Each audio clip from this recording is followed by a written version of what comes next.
Polytechnic applied maths one solve question paper 2022 बहुत ज्यादा important question paper है ये। ठीक 6 महीने पहले आपके अप्लाइड मैथ्स वन के सेमेस्टर एग्जाम में पूछा गया था और जो आपका आने वाला एग्जाम है उसके लिए ये बहुत इंपॉर्टेंट है। ये समझ लीजिए कि संजीवनी का काम करेगा, क्योंकि जितने भी क्वेश्चन पेपर बनते हैं वो सब पिछले सालों के क्वेश्चन पेपर से मिलते जुलते होते हैं। बहुत ध्यान से इसको समझेंगे, देखेंगे और थोड़ा सा हम स्पीड से भी चलेंगे स्टूडेंट, क्योंकि हम ये मान के चल रहे हैं कि सिलेबस मैंने आपका कंप्लीट कर दिया है। अगर आपने वीडियो लेक्चर क्रम से मेरे देखे हैं तो पूरा सिलेबस मैंने अपलोड करा हुआ है। अब हम क्वेश्चन पेपर करवाने की प्रैक्टिस आपसे करवाएंगे, जिससे कि आपकी रिवीजन और आपकी प्रैक्टिस और अच्छी हो जाए, जिससे कि क्वेश्चन एक भी छूट ना पाए आपके एग्जाम में। तो स्टूडेंट सेक्शन ए में आपको क्वेश्चन नंबर 1 से 12 तक 12 क्वेश्चन दिए जाते हैं। उसमें से आपको 10 करने होते हैं। एक क्वेश्चन 2 मार्क्स का है तो 20 मार्क्स आपके सेक्शन ए से क्लियर हो जाते हैं, अगर आपने बहुत अच्छे से प्रैक्टिस करी है तो चलिए क्वेश्चन नंबर 1 की तरफ चलते हैं कि इवेलुएट tan C4, मतलब tan C4 का मान निकालना है। tan C4 का मान निकालना है तो कैसे निकालेंगे? देखिए tan C4, C मतलब होता है स्टूडेंट कॉम्बिनेशन। अगर डिटेल लेक्चर हम ये मान के चल रहे हैं कि आपने डिटेल लेक्चर पढ़े हैं, नहीं पढ़े हैं तो प्लेलिस्ट में जाके आप परमुटेशन कॉम्बिनेशन की प्लेलिस्ट ओपन करेंगे तो डिटेल लेक्चर वहां पढ़ सकते हैं। tan C4 का मान कैसे निकालते हैं? देखिए इसके दो तरीके हैं। एक NCR का फॉर्मूला होता है स्टूडेंट, वो होता है factorial n upon factorial r upon factorial n minus r। NCR का फॉर्मूला तो n की जगह पे है आपका 10 और r की जगह पे आपका 4। तो इसके अकॉर्डिंग भी इसको कर सकते हैं और एक दूसरा शॉर्टकट तरीका भी। दोनों तरीके मैं आपको बता दे रहा हूं, जिससे कि आप जिस तरीके से भी करना चाहे आसानी से कर सके। तो tan C4 is equal to NCR का मान क्या होता है? Factorial n। तो फैक्टोरियल n की जगह पे क्या आएगा? फैक्टोरियल 10 आएगा, है ना, अपॉन फैक्टोरियल r, r की जगह क्या आएगा? फैक्टोरियल 4 आएगा, into factorial n minus r मतलब 10 माइनस 4। ठीक है, r की जगह 4 रखो, n की जगह ये 10 रख दो, इसमें बस हो गया। अब इसको सॉल्व करो। फैक्टोरियल 10 अपनी जगह पे है। देखो फैक्टोरियल को फैक्टोरियल 10 ऐसे भी लिखा जाता है और फैक्टोरियल 10 ऐसे भी लिखा जाता है। ठीक है जी, तो इसमें से कोई सा भी आप यूज कर सकते हैं, घबराने वाली बात नहीं है। Upon factorial 4 into factorial 10 minus 4 कितना हो जाएगा? फैक्टोरियल 6 हो जाएगा। ठीक है, अब इसको सिंप्लीफाई करो जरा थोड़ा सा। अब सिंप्लीफाई कैसे करते हैं स्टूडेंट कि फैक्टोरियल 10 को आप ओपन करो। फैक्टोरियल 10 ओपन करना आना चाहिए। जैसे फैक्टोरियल 5 को अगर फैक्टोरियल 2 को अगर आप ओपन करते हैं तो 2 इंटू 1। फैक्टोरियल 3 को आप ओपन करते हैं तो 3 इंटू 2 इंटू 1। फैक्टोरियल 4 को आप ओपन करते हैं तो 4 इंटू 3 इंटू 2 इंटू 1। मतलब जिसको ओपन, जिस फैक्टोरियल को खोलना हो उसको उस नंबर से शुरू करके 1 तक ले जाओ मल्टीप्लाई करते हुए। ठीक है, तो 10 को आप 10 into 9 into 8 into 7 into 6 into 5 into ए भी कर सकते हैं, लेकिन अगर आप 6 पे रोकना चाहें तो 6 पे फैक्टोरियल लगा दीजिए। 10 से शुरू किया हमने, इसको 1 तक ले जा सकते थे, लेकिन हमने 6 पे जैसे ही गया वहां पे आगे नहीं बढ़ाया। तो जब आगे नहीं बढ़ाते तो वहां पे फैक्टोरियल लगा देते हैं। 7 तक ले जाते तो 7 पे फैक्टोरियल लगता। हम 6 तक ले गए और वहां पे फैक्टोरियल लगा दिए, क्योंकि हमें 6 फैक्टोरियल नीचे मिल रहा था, उससे वो कट जाएगा इसलिए। फैक्टोरियल 4 को आप बोल सकते हैं 4 इंटू 3 इंटू 2 इंटू 1 और इंटू फैक्टोरियल 6 को आप रहने दीजिए ये वाला एज इट इज, क्योंकि इससे ये कट जा रहा है। ठीक है जी, समझ रहे बात को? हाँ, अब 10 इंटू 9 इंटू 8 इंटू 7 बचा और 4 इंटू 3 इंटू 2 इंटू 1 बचा। ठीक है जी, अब इसमें से कैंसिल आउट कर दीजिए। ऊपर नीचे जो कट रहा है 4 दूना 8 से ये कट जाएगा। ठीक है जी, 3 3 9 से कट जाएगा। तो नीचे तो सारे कट गए, ऊपर 10 गुणा 3 गुणा 7 बचा जी। ठीक है जी, 10 3 30 होता है और गुणा 7 करेंगे तो 7 3 21 210 आपका आंसर आ जाएगा जी। ठीक है जी, इस प्रकार से स्टूडेंट इसको कर सकते हैं, लेकिन शॉर्टकट तरीका भी मैं आपको बता दे रहा हूं। शॉर्टकट तरीका क्या है कि जैसे NCR का फॉर्मूला ये है, अगर NCR को शॉर्टकट तरीके से खोलना हो तो n into n minus 1 into n minus 2 into dash dash dash dash, कहां तक? कितने पदों तक? r पदों तक, r टर्म्स तक, अपॉन r को खोलते हैं, r वही रहता है, मतलब फैक्टोरियल आर को जो है आर फैक्टोरियल आर ही रहता है, ये समझ लो, ये फैक्टोरियल आर ही रहता है, फैक्टोरियल आर ही रहता है। ये शॉर्टकट तरीका इसका। एनसीआर को जब ओपन करना हो, एक तो फॉर्मूला है और एक ये है, एनसीआर को जब ओपन करना हो तो एन को खोलते जाओ, n into n minus one into n minus कम कम करते करते आर पदों तक, जितना नंबर नीचे है, अगर 2 नीचे है तो 2 पदों तब एन माइनस वन तक ही जाएगा, 3 पद होते नीचे तो एन माइनस टू तक ही जाता, अगर यहाँ पे 3 होता तो ये एन माइनस टू तक जाता, अगर ये आर है तो आर पदों तक जाएगा, और नीचे वही फैक्टोरियल लगता है जो नीचे यहाँ पे होता है, ठीक है जी। तो अगर हम इसको 10c4 को शॉर्टकट तरीके से करना चाहें तो 10 को ओपन कर, जैसे n को ओपन किया ना हमने, n से शुरू किया तो 10 को से शुरू करेंगे, 10 इंटू 9 इंटू एक कम करते हुए 8 इंटू 7 तक, 4 पदों तक, क्योंकि नीचे 4 है ना, तो 10 इंटू 9 इंटू 8 इंटू 7 तक ही जाएगा बस, ठीक है। जितने पद नीचे उतने पदों तक जाता है, और अपॉन में जो नीचे है उसका फैक्टोरियल लगता है, ठीक है। बस यही करना है, कुछ नहीं करना है। और इज इक्वल टू ऊपर तो आगे 10 इंटू 9 इंटू 8 इंटू 7 है, और अपॉन में 4 का फैक्टोरियल खोल दीजिए भैया, 4 इंटू 3 इंटू 2 इंटू 1 होता है। अब 4 दूने 8 से 8 कट गया, 3 से 3 3 9 कट गया, और 10 गुणा 3 ऊपर बचा और 7 बचा ऊपर, ठीक है, नीचे कुछ नहीं बचा। 10 3 30 और 7 3 21 210 आपका आंसर, 210 आपका आंसर हो जाएगा। तो जो भी आपको पसंद आ रहा है, लॉन्ग मेथड आ रहा है पसंद तो इसको कर लीजिए, शॉर्ट मेथड पसंद आ रहा है तो इसको कर लीजिए, आपकी चॉइस है, ठीक है जी। तो चलते हैं next question, question number 2, how many term are in the expansion of x plus y की पावर 10, मतलब x प्लस वाई की पावर 10 में के प्रसार में पदों की संख्या कितनी। अगर ये बाइनोमियल द्विपद प्रमेय का क्वेश्चन है, x प्लस वाई की पावर 10 का अगर हम प्रसार करें तो पदों की संख्या कितनी होती है। तो सिंपल है, इसमें कुछ नहीं करना है, इसका आंसर सीधे लिख देना है 11 आंसर, बस, ठीक है। जो भी नंबर पावर में होगा, जैसे 10 है यहाँ पे तो एक ज्यादा बढ़ा के आंसर हो जाता है, 10 और 1 11। अगर यहाँ पे 12 होता तो पदों की संख्या कितनी होती, 13 होती। अगर यहाँ 14 होता तो पदों की संख्या 15 होती, ठीक है जी। लेकिन ध्यान ये रखना है, अगर पावर में माइनस संख्या है, x प्लस वाई की पावर -2 है, तब बोला जाता है कि इसके प्रसार में पदों की संख्या बताओ, तब आपका आंसर क्या होता, इनफाइनाइट। जब पावर में माइनस होगा तो पदों की संख्या इनफाइनाइट होगी, ध्यान रखना।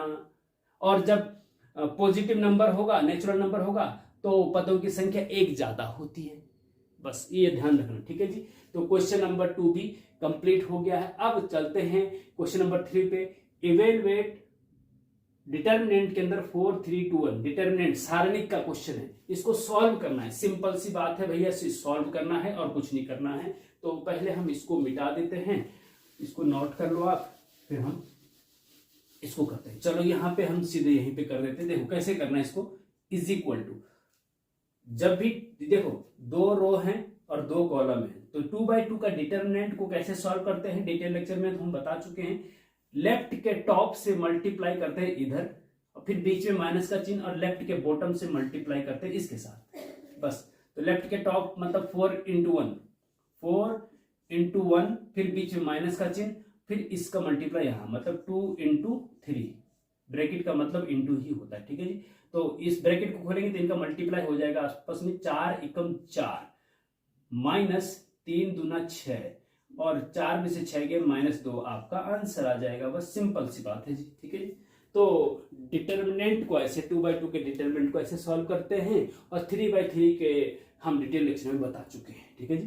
तो इस प्रकार से क्वेश्चन नंबर 3 भी हो गया। अब चलते हैं क्वेश्चन नंबर 4 5 पे। Question number 4, if set A is equal to 1 3 4 5 and set B is equal to 3 5 7, then find A intersection B। Set A दे रखा है, सेट B दे रखा है, A इंटरसेक्शन B निकालना है, ठीक है जी। हो सकता है आपका आने वाले एग्जाम में A यूनियन B आ जाए, या A माइनस B आ जाए, या B माइनस A आ जाए, तो ये सब आपको आना चाहिए, ठीक है जी। तो क्वेश्चन नंबर 4 को जैसे सॉल्व करना हो तो हमें देखो, जब भी सॉल्यूशन क्वेश्चन नंबर 4 का सॉल्यूशन कर रहे हैं हम, ए आपको दिया हुआ है, जो गिवन है वो लिख दीजिए 1 3 4 5, ठीक है जी। एंड बी आपको दे रखा है 3 5 7, तो ए इंटरसेक्शन बी निकालना है। तो ए इंटरसेक्शन बी क्या होता है, ए इंटरसेक्शन बी का मतलब होता है ए और बी में कॉमन एलिमेंट जो होंगे वो यहां रखने हैं, इस सेट के अंदर रखने हैं। ए इंटरसेक्शन बी भी एक सेट होता है, ठीक। तो ए और बी में कॉमन क्या है, 1 यहाँ है यहाँ नहीं है, 3 यहाँ है यहाँ भी है तो उसको रख दीजिए, 4 यहाँ है यहाँ नहीं है, 5 यहाँ है यहाँ है, ठीक है, जो 5 दोनों जगह, तो जो दोनों जगह वो यहाँ पे रखेंगे। फिर इधर से देखो 7 यहाँ है यहाँ नहीं है, ठीक है, 3 यहाँ रख दिया, ठीक है। तो इन दोनों में कॉमन एलिमेंट कौन से हैं, 3 और 5 है जो दोनों जगह है, तो वही आपका ए इंटरसेक्शन बी होता है, ठीक है जी। और अगर ए यूनियन बी पूछा जाता है, यू, ये इंटरसेक्शन उल्टा यू और यूनियन ये यू जैसा, हाँ, ए यूनियन बी जो होता है वो होता है ए और बी के सारे एलिमेंट, ए और बी के सारे एलिमेंट 1 3 4 5, ए के सारे एलिमेंट रख दो 1 3 4 5 और बी के भी सारे एलिमेंट रख दो। लेकिन जो पहले जैसे 3 भी रखना है यहाँ पे, लेकिन 3 पहले लिख चुके हैं तो दोबारा नहीं लिखना है, 5 लिख चुके हैं दोबारा नहीं लिखना है, 7 लिख दो, 7 नहीं लिखा हुआ, तो ये ए यूनियन बी हो गया, ठीक है। ए यूनियन बी मतलब ए और बी के सारे एलिमेंट, लेकिन जो रिपीट हो रहा है उनको दोबारा नहीं लिखना है, इतना ध्यान रखना, ओके। अच्छा, अगर भाई ये पूछा जाए कि ए माइनस बी बताओ जी, ए में से बी घटाओ, हाँ माइनस, कैसे, तो उसको कैसे करेंगे, तो ए माइनस बी कैसे करेंगे, ए माइनस बी का मतलब होता है ए के वह एलिमेंट जो बी में नहीं है, ए के वह एलिमेंट जो बी में नहीं है उसको ए माइनस बी कहते हैं, ठीक है, ध्यान रखना। ए के वह एलिमेंट जो बी में नहीं है वो ए माइनस बी होता है। तो ए के कौन से एलिमेंट बी में नहीं है, 1 बी में है क्या, नहीं है तो उसको लिख दो, 3 बी में है क्या, हाँ है, उसको नहीं लिखेंगे। ए के वह एलिमेंट जो बी में नहीं है, 4 बी में नहीं है, ठीक है, इसको लिख दो। 5 बी में है तो केवल 1 माइनस 4 हो गया। ए माइनस बी मतलब ए के वह एलिमेंट जो बी में नहीं है, तो 1 और 4 बी में नहीं है इसलिए ए माइनस बी हो गया। अगर बी माइनस ए पूछा जाए तो बी माइनस ए क्या होगा भैया, बी माइनस ए होगा कि बी के वह एलिमेंट जो ए में नहीं है, तो बी के कौन से एलिमेंट जो ए में नहीं है, 3 भी है वहां, 5 भी है, 7 नहीं है, तो 7 आएगा केवल, ठीक है, सिंगलटन सेट।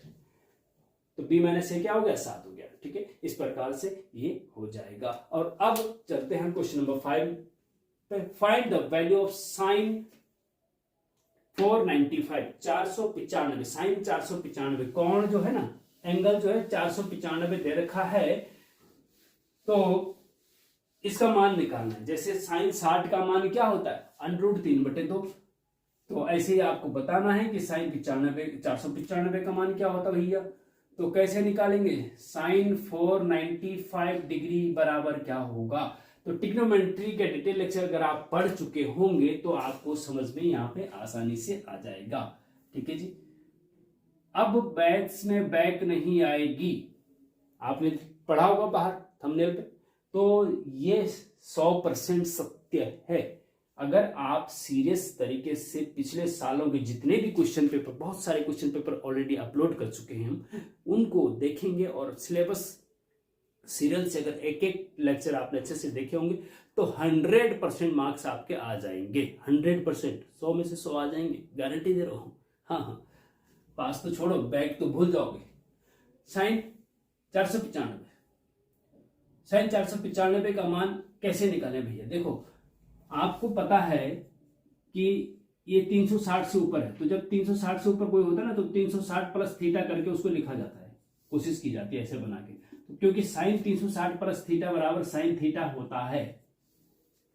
360 पे नो चेंज, हाँ, तो इसको आप लिख सकते हैं साइन 360 प्लस और कितना जोड़ें कि 400, 135, 135 ना, हाँ देखो 5 को 5, 6 3 9 और 3 4, हाँ 360 प्लस 135 जो है 495 बनता है, तो इसको हमने लिख दिया 360 प्लस 135, ठीक है जी।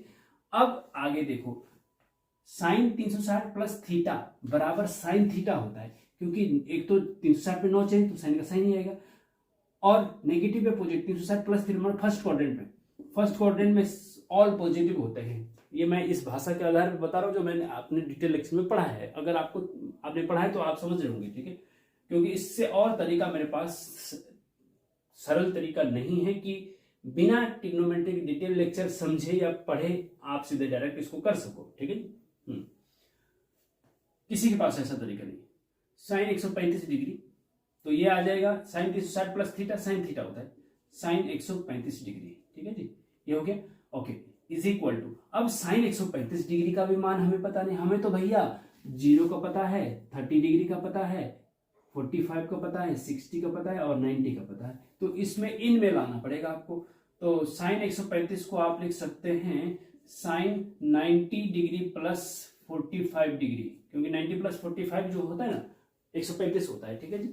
और अब आपको पता है चूंकि साइन 90 प्लस थीटा बराबर क्या होता है, 90 पे चेंज होता है, ठीक है, तो साइन का कॉस हो जाता है, तो sine 90 plus theta cos theta हो जाएगा, ठीक है जी। लेकिन नेगेटिव या पॉजिटिव कौन से क्वाड्रेंट में, 90 प्लस 90 ये है प्लस थीटा और सेकंड क्वाड्रेंट शतक साइन पॉजिटिव होता है, सेकंड क्वाड्रेंट में क्या होता है, साइन पॉजिटिव होता है, इसलिए पॉजिटिव ही रहेगा, sine 90 plus theta cos theta होता है, ठीक है जी। तो ये हो जाएगा साइन 90 प्लस 45 कॉस 45 हो जाएगा, क्योंकि दिस इक्वल टू दिस होता है, ठीक है जी। हाँ, और इज इक्वल टू कॉस 45 की वैल्यू आपको पता होनी चाहिए, ये टेबल बना चुके हम, जब भी आप डिटेल लेक्चर में देखेंगे यहाँ पे 0 1 2 3 4 और फिर उसको 4 से डिवाइड और इस प्रकार से कॉस का आ जाएगा, साइन का भी आ जाएगा, सारा ये टेबल आपको याद होनी चाहिए, ठीक है। नहीं पता तो डिटेल लेक्चर देख लीजिएगा ट्रिग्नोमेट्री के। कॉस 45 की वैल्यू 1/√2 होती है, ठीक है जी, ये आपका आंसर हो जाएगा, ठीक है। ये रिवीजन है भैया, क्वेश्चन की प्रैक्टिस कर रहे हैं हम, इस आधार पे चल रहे हैं कि आपको सिलेबस आपने पढ़ा हुआ है पहले का, हम इस आधार पे चल रहे हैं, ठीक है। तो माफ करिएगा जिसको समझ में नहीं आ रहा, तो रिक्वेस्ट है कि आप डिटेल लेक्चर देख ले, ओके। तो cos 45 में 1/√2 आपका आंसर हो जाएगा, ठीक है जी। तो इस प्रकार से क्वेश्चन नंबर 5 भी हो गया। चलते हैं क्वेश्चन नंबर 6 पे। तो क्वेश्चन नंबर 6 देखिए स्टूडेंट, क्वेश्चन नंबर 6 क्या है, साइन ए बराबर 3/5 दे रखा है, गिवन दैट क्या दिया हुआ है, साइन ए बराबर 3/5, ठीक है जी। और आपको निकालना क्या है, साइन 2a, तो साइन 2a बराबर, हाँ साइन 2a बराबर निकालना क्या होगा। तो देखो साइन 2a बराबर क्या कैसे निकालें बताइए। देखो साइन 2a बराबर आपका साइन 2 थीटा का फॉर्मूला है, साइन 2a का फॉर्मूला होता है 2 sine a into cos a, 2 sine into cos a, 2 sine 2a का फॉर्मूला होता है 2 साइन ए कॉस ए, ठीक है। अब इसका फॉर्मूला ये होता है, ये इसकी जगह हमने ये लिख दिया आगे, ठीक है, 2 साइन ए, 2 ही रहेगा, साइन ए की जगह हम 3/5 रख देंगे, लेकिन कॉस ए की जगह क्या रखेंगे, साइन 2a निकालना है ना, तो कॉस ए की जगह क्या रखेंगे, तो कॉस ए पहले निकालना पड़ेगा आपको, साइन ए आपको दिया हुआ है, कॉस ए निकालना पड़ेगा, तब जाके इसका मान निकलेगा। कॉस ए कैसे निकलेगा भैया, अब देखो पाइथागोरस प्रमेय आपने पढ़ी होगी, समकोण त्रिभुज ये है, ट्रिग्नोमेट्री डिटेल लेक्चर पढ़े होंगे तो आपको पता होगा, हाँ ये समकोण है, इसमें ये हाइपोटेन्यूस कर्ण होता है, ये बेस होता है और ये लंब होता है, परपेंडिकुलर होता है, ठीक है जी। अच्छा, अब इसमें आपको पता है कि लाल बटे कक्का साइन का लंब बटे कर्ण होता है, हाँ? इसको लंब के रूप में लिखो, लंब आधार और सॉरी लंब ये है भैया, हाँ लंब ये है, कर्ण ये कर्ण है, ये लंब है और ये आधार है, बेस परपेंडिकुलर और हाइपोटेन्यूस। लंब लाल बटे कक्का एक फॉर्मूला होता है जिसमें पहला साइन का होता है लंब बटे कर्ण, फिर कॉस का होता है, ये साइन का होता है, साइन थीटा बराबर लंब बटे कर्ण होता है, फिर दूसरा होता है कॉस का आधार बटे कर्ण होता है। तो साइन का लंब बटे कर्ण मतलब साइन का जो है लंब बटे कर्ण होता है, और लंब बटे कर्ण मतलब 3/5 है, यहाँ पे दे रखा ना 3/5, मतलब लंब 3 है और कर्ण 5 है, लंब 3 है, लंब कितना है जी 3 है, और कर्ण कितना है जी 5 है।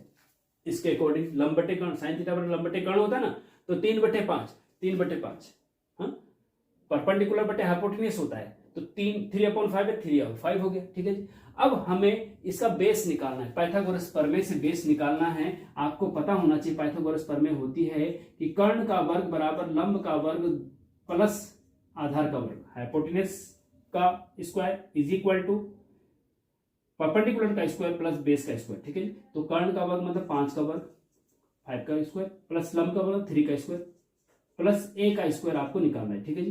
तो यहां से सॉल्व करके आप क्या करेंगे कि 5 5 25 हो गया, इज इक्वल टू 3 3 9 हो गया, प्लस a स्क्वायर, यहां से a स्क्वायर बराबर क्या मिलेगा, 9 को उधर ले जाओ तो 25 माइनस 9 इज इक्वल टू 16, ठीक है जी। तो a बराबर क्या हो जाएगा, a बराबर हो जाएगा प्लस माइनस √16 और प्लस माइनस 4, a स्क्वायर हटता है इधर रूट लग जाता है ना, और प्लस माइनस भी लगता है, तो 16 का वर्गमूल 4 होता है, और प्लस माइनस 4 में हम केवल प्लस लेंगे, a बराबर हम केवल प्लस का 4 लेंगे, क्योंकि a एक एक बेस मतलब डिस्टेंस है, डिस्टेंस कभी नेगेटिव नहीं होती है, तो एक का मान हम -4 नहीं ले सकते हैं, केवल 4 लेंगे। तो इसका मतलब बेस आपका क्या आ गया जी, 4 आ गया। और अब जब 4 आ गया तो देयरफॉर कॉस ए बराबर क्या होता है, कॉस ए बराबर होता है, देखो A/K आधार बटे कर्ण, और ए कितना है जी, ए कितना है, ए आ गया ना 4, हाँ 4 आ गया ना, 4 बटे कर्ण, कर्ण कितना है जी, कर्ण है जी 5, ठीक है जी, ये तो है ही। तो ए आप कॉस ए की वैल्यू आपको 4/5 मिल गई है। देयरफॉर sin 2a बराबर 2 sin a इंटू कॉस ए होता है, ये फॉर्मूला है, याद रखना पड़ेगा आपको, है ना। तो 2 इंटू साइन ए की वैल्यू 3/5 है, इंटू कॉस ए की वैल्यू 4/5 है, ठीक है जी। तो सिंप्लीफाई कर दीजिए भैया, 4 तिया 12 दूना 24, 24/5 पंजे 25 होता है भैया, है ना। आंसर 24/25 आपका आंसर आ जाएगा, ठीक है जी। और दूसरा तरीका स्टूडेंट ये है कि साइन ए से कॉस ए निकालने का, कि आपको पता है कि साइन स्क्वायर ए प्लस कॉस स्क्वायर ए, देखो ये दूसरा तरीका बता रहा हूं मैं, सेकंड मेथड, हाँ, कॉस स्क्वायर ए बराबर 1 होता है, ठीक है जी। तो यहां से हम क्या करेंगे यहां से हम कॉस साइन स्क्वायर ए प्लस कॉस स्क्वायर ए बराबर क्या होता है, 1 होता है, ये आपको पता होना चाहिए। साइन स्क्वायर ए को उधर ले जाओ तो कॉस स्क्वायर ए बराबर हो जाएगा 1 माइनस साइन स्क्वायर ए, ठीक है जी। और यहां से कॉस ए बराबर क्या हो जाएगा, स्क्वायर हटेगा तो रूट लगे, प्लस माइनस लगता है, लेकिन हम प्लस कर लेंगे केवल, 1 माइनस साइन स्क्वायर ए, ठीक है जी, साइन स्क्वायर ए, ओके। और ये हो जाएगा आपका 1 माइनस साइन ए का कितना है 3/5, तो इसको स्क्वायर 3/5 का स्क्वायर, 3/5 का स्क्वायर क्या होगा, 3 का स्क्वायर और 5 का स्क्वायर, 3 3 9/25, ठीक है जी, is equal to under root 25 में से 9 गए 16/25, और 16 का वर्गमूल 4 होता है, 25 का वर्गमूल 5 होता है, 4/5 आ गया, कॉस ए की वैल्यू 4/5 आ गई। देखो यहाँ पे कॉस, ये एक तरीका तो ये है, और दूसरा तरीका ये भी है कि कॉस ए निकालने का, ठीक है। हमें मेन क्या है ना, कॉस ए निकालना है, तो कॉस ए यहाँ से इस तरीके से तो ये आया, इस तरीके से ये आया, फिर साइन 2a के फॉर्मूले में कॉस ए की वैल्यू रख देंगे, ठीक है। तो दोनों तरीके से जो आपको पसंद है उस तरीके से आप कर लीजिए, ओके। तो चलते हैं नेक्स्ट क्वेश्चन में। नेक्स्ट क्वेश्चन, क्वेश्चन नंबर 6 तो ट्रिग्नोमेट्री का था। अब क्वेश्चन नंबर 7 और 8 जो है कॉम्प्लेक्स नंबर के हैं दोनों क्वेश्चन, सम्मिश्र संख्या के, बहुत इंपॉर्टेंट है, ध्यान से देखिएगा। तो क्वेश्चन नंबर 7 देखिए, find the conjugate of complex number 6 iota minus Z. तो इसको हम मान लेते हैं, जो कॉम्प्लेक्स नंबर दे रखा है उसको जेड मान लेते हैं, z is equal to 6 iota minus 3, Z से हम डिनोट करते हैं कॉम्प्लेक्स नंबर को, इसके भी डिटेल लेक्चर हम ऑलरेडी अपलोड कर चुके हैं। Z is equal to 6 iota minus 3 है, तो इसका कॉन्जुगेट निकालना है, इस कॉम्प्लेक्स नंबर का कॉन्जुगेट निकालना है। कॉन्जुगेट को हम जेड बार से डिनोट करते हैं, जेड के ऊपर एक घंटा लगाते हैं, उसको conjugate of this complex number z bar, therefore let z equal to this, therefore z bar is equal to क्या होगा, देखो जब z is equal to a plus iota b है मान लीजिए, तो जेड बार मतलब इस कॉम्प्लेक्स नंबर का कॉन्जुगेट, हाँ, संयुग्मी, हिंदी में संयुग्मी कहते हैं ना, हाँ, क्वेश्चन में देख रहे होंगे आप हिंदी में। Z bar is equal to जो होता है ना, वो क्या होता है कि जो आयोटा के सामने का चिन्ह होता है उसको बदल दिया जाता है और एज इट इज रखा जाता है। तो आयोटा के सामने का चिन्ह प्लस है, वो माइनस हो जाएगा और एज इट इज रहेगा ये पूरा। तो ए माइनस आयोटा बी, तो जेड का संयुग्मी या conjugate a minus iota b, z bar equal to ये होगा जी, ठीक है जी।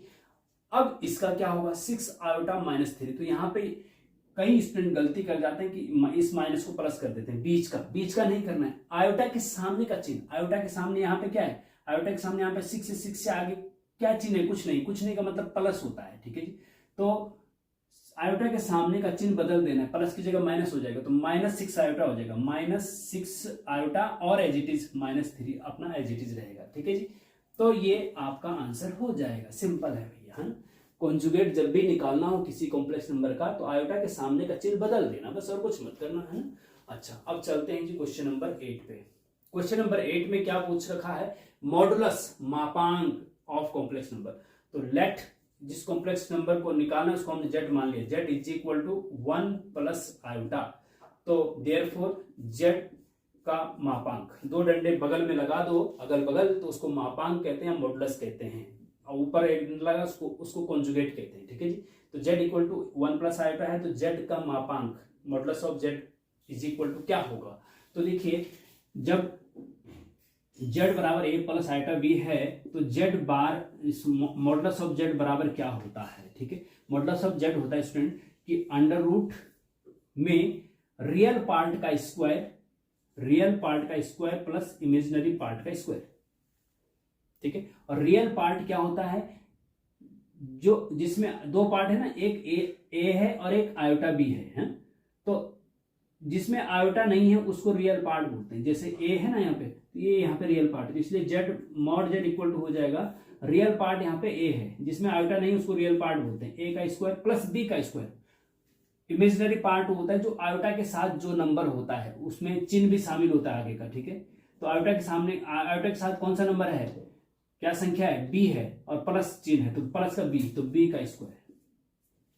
तो ये हो गया आपका मापांक, जब भी निकालना रियल पार्ट का स्क्वायर प्लस इमेजिनरी पार्ट का स्क्वायर, ठीक है जी। अब यहाँ पे रियल पार्ट क्या है, रियल पार्ट यहाँ पे ए की जगह पे इसके अगर 1 प्लस आयोटा की तुलना अगर हम ए प्लस आयोटा बी से करेंगे तो ए बराबर क्या निकलेगा, 1 निकलेगा कि नहीं, ये जिसमें आयोटा नहीं है वो ए है, और बी क्या है, आयोटा के साथ क्या नंबर है वो बी होता है। आयोटा के साथ कुछ भी नंबर नहीं, कुछ भी नंबर का नहीं का मतलब होता है 1 नंबर है, 1 है, ठीक है जी। कुछ भी नंबर अगर नहीं है तो 1 है। अगर 2 होता है यहाँ पे आगे लिखा हुआ आयोटा के साथ तो बी बराबर 2 होता। आयोटा के साथ कुछ भी नंबर नहीं मतलब 1 है, कुछ भी नंबर नहीं दिख रहा है तो इसका मतलब 1 है, ठीक है। तो अंडर रूट हो जाएगा आपका ए का स्क्वायर प्लस बी स्क्वायर, ए की जगह 1 है, 1 का स्क्वायर प्लस बी भी 1 ही है तो 1 का स्क्वायर, बस 1 का स्क्वायर 1 ही होता है, 1 √2 आपका आंसर आ जाएगा। तो मापांक जो है ये √2 हो गया। समझ गए बात को, बहुत इंपॉर्टेंट है स्टूडेंट, जरा ध्यान से देखेंगे इसको तो सब कुछ समझ में आ जाएगा, ठीक है जी। तो ये आते हैं 2 मार्क्स के हैं, बहुत इंपॉर्टेंट है, छोटे छोटे क्वेश्चन है लेकिन आपको समझने बहुत जरूरी होते हैं, ठीक है, समझने बहुत जरूरी होते हैं। तो स्टूडेंट क्वेश्चन नंबर 9 है, find limit x tends to 0 sin x upon x। Limit x tends to 0 sin x upon x का मान बताना है, इसका मान क्या होता है। तो इसका मान याद रखेंगे कि limit x tends to 0 sin x upon x is equal to 1 होता है। ये एज ए फॉर्मूला भी आपको याद रखना है, लिमिट फंक्शन और लिमिट का ये क्वेश्चन है, और ये फॉर्मूला के रूप में भी याद रखना बहुत जरूरी है, बहुत जगह इसका यूज होता है। Limit x tends to 0 sin x upon x का मान 1 होता है, बस ये इसको प्रूव भी किया जा सकता है, लेकिन उसको हमने डिटेल लेक्चर में, लिमिट के लेक्चर में जब आप जाएंगे प्लेलिस्ट में, वहां पे इसको प्रूव भी कर रखा है फंक्शन के प्लेलिस्ट में जाके। ये 1 केवल उस कंडीशन में होता है जब ये दोनों सेम हो। साइन का जो एंगल है ना x, वो और जो अगर एंगल x है तो नीचे भी x होना चाहिए, यहाँ पे 2x है तो नीचे भी 2x होना चाहिए, यहाँ पे 5x है तो नीचे भी 5x होना चाहिए, तभी उसका मान 1 होता है। इस चीज का ध्यान रखना। अगर साइन x अपॉन 2x है तब इसका मान 1 नहीं होगा, चाहे लिमिट x टेंड्स टू 0 हो, और लिमिट x टेंड्स टू 0 ही होनी चाहिए, और जो साइन का एंगल है वही अपॉन में भी होना चाहिए, ठीक है। और अगर यहाँ h टेंड्स टू 0 है तो फिर h के पदों में होना चाहिए, h अपॉन h, मतलब कि लिमिट h टेंड्स टू अगर 0 है तो साइन का एंगल h के रूप में होना चाहिए, 2h हो चाहे 4h हो चाहे h हो, अगर h है तो नीचे भी h, तो इसका मान 1 होता है, ठीक है जी। तो इसको इस रूप में आप याद रखेंगे, बहुत इंपॉर्टेंट फॉर्मूला है, बस कुछ नहीं करना, 1 इसका आंसर हो गया, ओके। अच्छा चलते हैं क्वेश्चन नंबर 10 पे। If fx is equal to x square minus 5x plus 6 then find f4।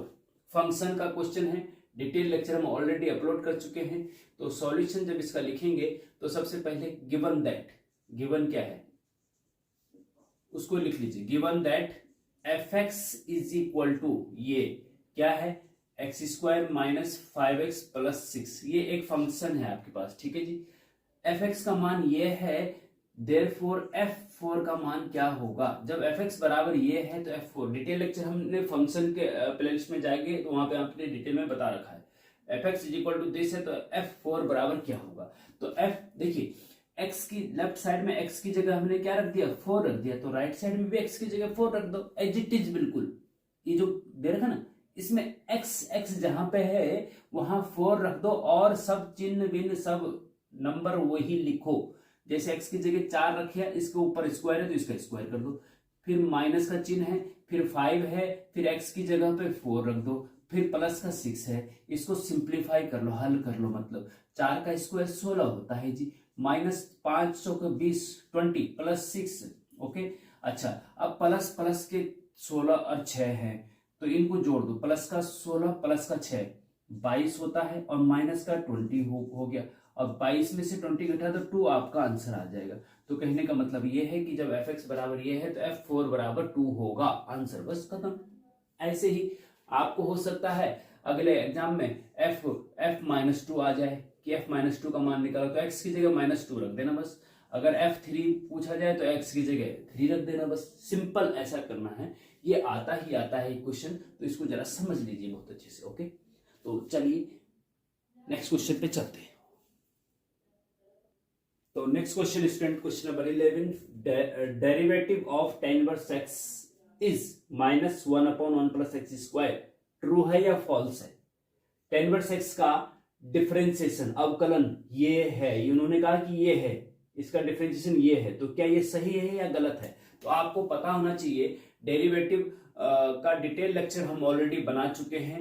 Derivative के अवकलन के प्लेलिस्ट में जाएंगे तो वहां पे आपको मिल जाएगा। वहां पे हमने साइन इनवर्स एक्स का डिफरेंशिएशन बता रखा है कि ये सब आपको याद होने चाहिए, ठीक है ना। वहां पे हमने डिटेल में बता रखा है, प्रूफ भी कर रखा है। साइन इनवर्स एक्स का डिफरेंशिएशन d/dx लग जाता है ना, तो साइन इनवर्स एक्स का डिफरेंशिएशन होता है 1/√1 - x², ठीक है जी। और कॉस इनवर्स एक्स का तो यहाँ माइनस लगा दो, ठीक है, ऐसे बताया ना हमने। हाँ, तो ऐसे ही tan इनवर्स एक्स का डिफरेंशिएशन क्या होता है, तो ये पूछा है, आपको पता होना चाहिए कि tan इनवर्स एक्स का डिफरेंशिएशन 1/1 + x² होता है, ठीक है जी। tan इनवर्स एक्स का डिफरेंशिएशन क्या होता है, 1/1 + x² होता है, लेकिन यहाँ पे माइनस लगा रखा है, यहाँ पे माइनस नहीं है। tan इनवर्स एक्स का डिफरेंशिएशन माइनस नहीं है, इसका मतलब ये क्या है, फॉल्स है जी। ये क्या है, फॉल्स है जी। तो आप फॉल्स पे टिक कर लेंगे, ठीक है, क्योंकि ये अगर यहाँ पे माइनस लगा देंगे तो ये cot इनवर्स एक्स का हो जाएगा। cot इनवर्स एक्स का जो डिफरेंशिएशन होता है ना, वो tan इनवर्स एक्स के डिफरेंशिएशन में माइनस का चिन्ह लगा दो तो ये cot इनवर्स एक्स का डिफरेंशिएशन हो जाता है। तो ये tan इनवर्स एक्स का नहीं है बल्कि cot इनवर्स एक्स का है। ये कह रहा है कि इसका डिफरेंशिएशन ये है, तो इसका मतलब ये गलत है, आप लिखेंगे ये फॉल्स है। ओके, ठीक है, ओके, चलते हैं नेक्स्ट पे। अब देखिए question number 12, find the slope of y = 2x² + 5x + 7 at point 1,2। Slope निकालना है। हाँ, टेंजेंट एंड नॉर्मल का चैप्टर है ना, उसका क्वेश्चन है स्टूडेंट। हाँ, स्लोप वहां पे भी हमने डिटेल में अभी बताया है, डिटेल लेक्चर में, कि किसी भी टेंजेंट, देखिए कोई फंक्शन है, मान लीजिए ये फंक्शन है, उसके किसी एक पॉइंट पर P पॉइंट है आपका 1,2। हाँ, उस पर स्लोप निकालना है कि टेंजेंट ड्रॉ करो और इसका स्लोप बताओ क्या है, इसका स्लोप बताओ क्या है, ये बताना है, ठीक है जी। एक्स एक्सिस मान लीजिए, ये वाई एक्सिस है और ये ओरिजिन है, तो slope x axis positive direction ये वाला होता है, ठीक है। डिटेल लेक्चर वहां देख लेना आप। तो कहने का मतलब ये है कि स्लोप, जब भी स्लोप निकालना हो, कुछ नहीं करना, आपको ध्यान देना कि जब भी, ये बहुत इंपॉर्टेंट है, हाँ, जब भी स्लोप निकालना हो किसी फंक्शन का, तो हम क्या करते हैं कि जो फंक्शन दे रखा है उसमें dy/dx निकाल लो, और उस dy/dx में x की जगह x1 और y की जगह y1 रख दो, तो उसी को स्लोप कहते हैं, m बराबर दिस, ठीक है जी। m से डिनोट करते हैं स्लोप ऑफ द लाइन या स्लोप ऑफ द टेंजेंट को m से डिनोट करते हैं, और वो होता है dy/dx eight point x1 y1। याद रख लेंगे, उसको कुछ नहीं करना है, ठीक है। डिटेल में समझना है तो detail lecture, tangent and normal के डिटेल लेक्चर डिफरेंशिएशन की प्लेलिस्ट में जाके आपको मिल जाएंगे। तो क्या करना है, आपके पास दे रखा है गिवन दैट, जो गिवन है वो लिख लीजिए, गिवन दैट फंक्शन y = दे रखा है 2x² + 5x + 7, ठीक है जी। तो हमें स्लोप निकालना, स्लोप बराबर होता है m बराबर होता है dy/dx eight point x1 y1, जो पॉइंट है, ठीक है। तो सबसे पहले हमें dy/dx निकालना है। स्लोप निकालने के लिए सबसे पहले क्या करना है, dy/dx निकालना है। तो डिफरेंशिएशन कर दो इसका। हाँ, क्या कर दो, differentiation with respect to x। तो y का differentiation with respect to x dy/dx होता है। अगर नहीं पता आपको तो डिटेल लेक्चर डिफरेंशिएशन के देख लीजिए। अब 2 तो अपनी जगह पे है, x² का डिफरेंशिएशन क्या होगा, x² का डिफरेंशिएशन 2x होता है जी। 2 तो कांस्टेंट अपनी जगह पे, x² का डिफरेंशिएशन 2x होता है, ये आपको पता होना चाहिए जी, ठीक है जी।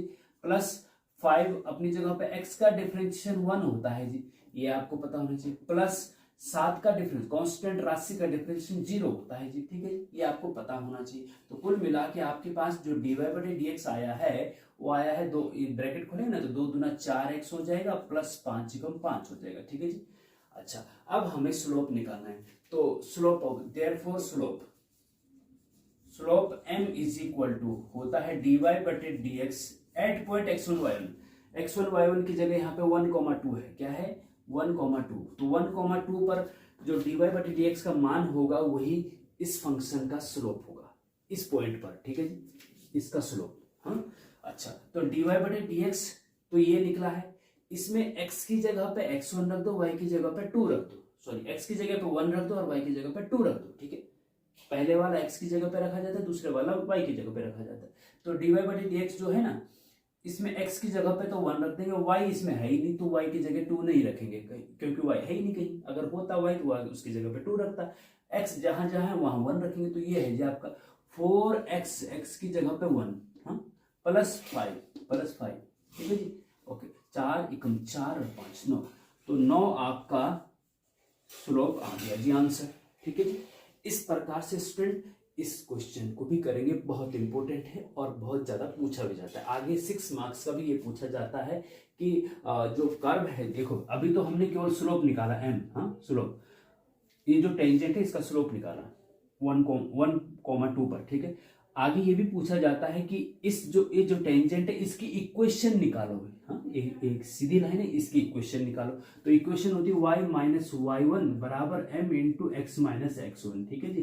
तो x1 की जगह पे 1 रख देंगे और y1 की जगह पे 2 रख देंगे, x और y अपना फिक्स रहेंगे और m की जगह पे 9 रख देंगे, बस इक्वेशन ऑफ टेंजेंट भी आ गया, ठीक है, स्लोप भी आ गया और इक्वेशन ऑफ टेंजेंट भी आ गया, ठीक है जी। तो ये दोनों क्वेश्चन बहुत इंपॉर्टेंट है, स्लोप डायरेक्ट 2 मार्क्स का केवल स्लोप पूछा जाएगा, इक्वेशन पूछी जाएगी तो 6 मार्क्स की पूछी जाएगी, ठीक है, तो इसको जरा अच्छे से आप प्रैक्टिस कर लीजिए, बहुत इंपॉर्टेंट है, ठीक है। तो स्टूडेंट इस प्रकार से क्वेश्चन नंबर 1 से लेकर 12 तक सेक्शन ए के 2 मार्क्स थे,